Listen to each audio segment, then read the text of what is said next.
भाऊ तुम्हाला काय कळतं का? भेटायला आलो ना आम्ही. भेटायला आले का मारायला आले? नाही. अहो पण मी असं काहीच नाही केलं. अगं, एक तर कोणी जवळ आला तर लय मला तर ते बाईचं काय वेगळंच खरं होतं. नाही. काय नाही नाही तुम्ही तिकडच बरं आहे आता. जा, जा. गाडीहून पडल्या का रानडुकरान धडक दिली. नाही रानडुकर नाही भेटा ना आम्ही जा. जा करा बरोबर. जा, जा. हाय आम्ही चला, मामाकडे जातो. चला ना हो पकडायचं. तुम्हाला वाटतं का हो ते रानडुकर त्यांच्यापाशी आले असतील दोघी पिशी? आता हेच लय मोठे रानडुकर आहेत.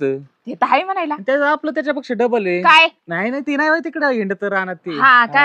आता यांना कुठं माहिती आता मी काय आले होईल. ना चांगली सरळ करते यांना. हा नाही तू आहे ना सरळ करायला. हा हा चला दादांकडे बघू जरा. हा, चल चल हो पुढे. ते माया बापाचा वनवास केला ह्यांनी दोघी. हे त्यांच्यापेक्षा डबल रानडुकर आहे. ही मला घरात घालून मारण्याचा हात या दोघीचा तर बेतच बघ. अहो चला लवकर. हा, काय आलो, करता आलो, तुम्ही आलो, तिकडं? दादा ओ दादा मामा